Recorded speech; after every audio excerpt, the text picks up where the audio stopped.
Votre grand journal du soir se poursuit sur Europe 1 avec vous Nathalie Lévy et avec un événement ce soir. Elle est la première femme française à avoir obtenu hier le prix Nobel d'économie avec son mari et le professeur à Harvard Michael Kremer. Elle publie en mars 2020 de bonnes théories pour les temps difficiles aux éditions du Seuil. Vous recevez ce soir l'économiste mondialement connue Esther Duflo. Esther Duflo, bonsoir. Bonsoir. Bienvenue, merci de répondre à mes questions ce soir. Je suis très heureuse et très fière. D'abord, que ressent-on lorsqu'on gagne un prix Nobel avec son époux après 2 décennies de recherche?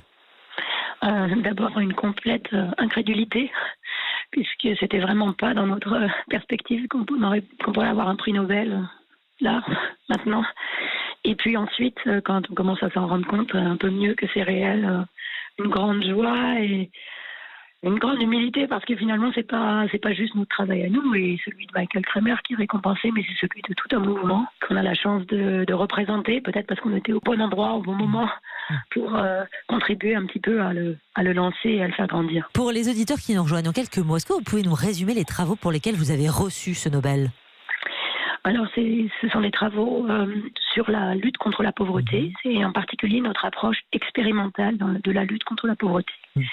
Et l'idée, c'est qu'il faut dépasser les grandes questions générales, pourquoi les gens sont pauvres, et décomposer ça en une série de problèmes beaucoup plus spécifiques et particuliers, comme par exemple, comment ça se fait que les enfants aillent à l'école mais n'apprennent pas grand-chose, et comment changer ça.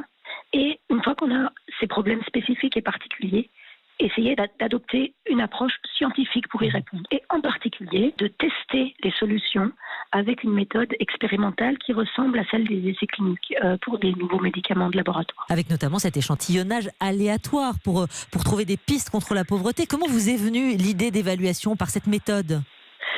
Alors c'est une méthode qui est ancienne en médecine, que les gens utilisent aussi dans les champs pour voir quelle combinaison d'engrais marche les mieux.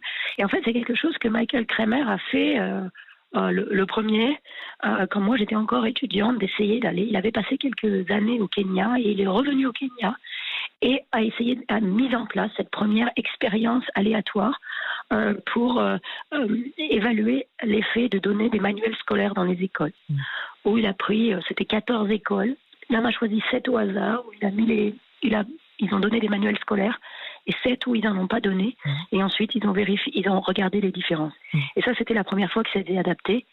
Et quand j'ai découvert ça, j'ai trouvé que c'était incroyable, et que ça nous permettait de faire des progrès pour comprendre beaucoup mieux les ressorts de la pauvreté et quoi faire. Esther Duflo, justement, ces progrès, ils sont là, mais Journée internationale pour l'élimination de la pauvreté après-demain. Est-ce qu'on peut dire concrètement, est-ce que vous diriez concrètement que vos travaux ont allégé la pauvreté globale ? Ce serait un peu présomptueux de le dire, mais ce qu'il faut dire, et ce qu'il faut répéter, surtout dans ces temps un petit peu difficiles, c'est que la lutte contre la pauvreté, c'est un des domaines où, dans les 30 dernières années, on a fait des progrès considérables. Il y a moins de gens qui vivent dans l'extrême pauvreté. Chaque année, il y en a moins. Il y a moins d'enfants, à peu près depuis 1990, moitié moins d'enfants qui meurent avant l'âge de 5 ans. Un peu plus de moitié moins de mères qui meurent en couche. Alors, est-ce que c'est de notre faute ou est-ce qu'on a joué un rôle dedans ? C'est toute une série de facteurs. Mais il y a quand même un facteur qui compte, c'est que les politiques de lutte contre la pauvreté se sont améliorées. Les instances internationales ont pris aujourd'hui les mesures qui s'imposent ? C'est pas seulement les instances internationales, parce que là où la lutte contre la pauvreté se déroule réellement, c'est dans les pays eux-mêmes, avec les gouvernements de ces pays eux-mêmes.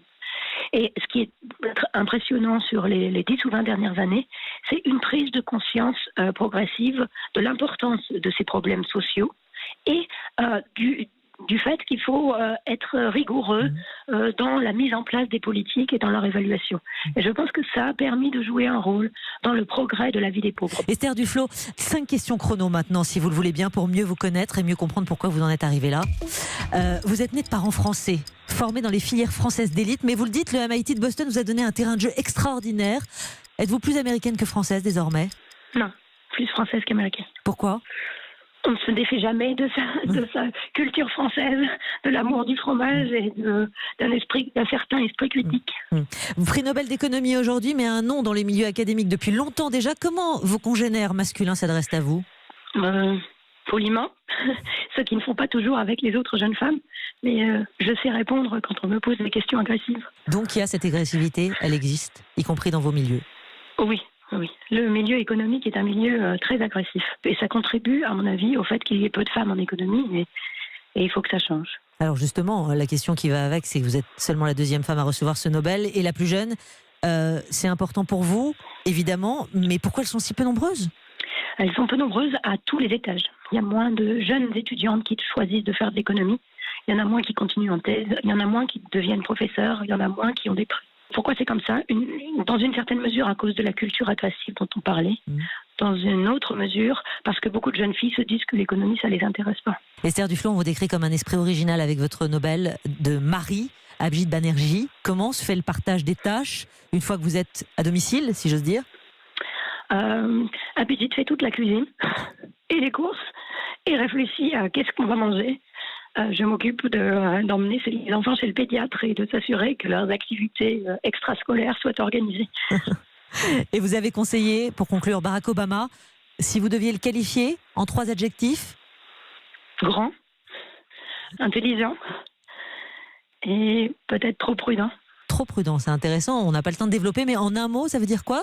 Ça veut dire que, alors qu'il avait, après sa première élection, il avait une super majorité au Sénat, il avait une majorité à la Chambre, et bien sûr, il était président. Il a choisi de s'engager dans des actions qui n'étaient pas des actions suffisamment redistributives. Et je pense que ça a contribué au malaise qui s'est fini par l'élection de Donald Trump. Merci beaucoup Esther Duflo d'avoir répondu à mes questions ce soir, d'avoir joué le jeu. Merci infiniment, juste au lendemain de ce Nobel, et on entend votre voix cassée. Merci beaucoup d'avoir réagi ce soir en direct sur Europe 1.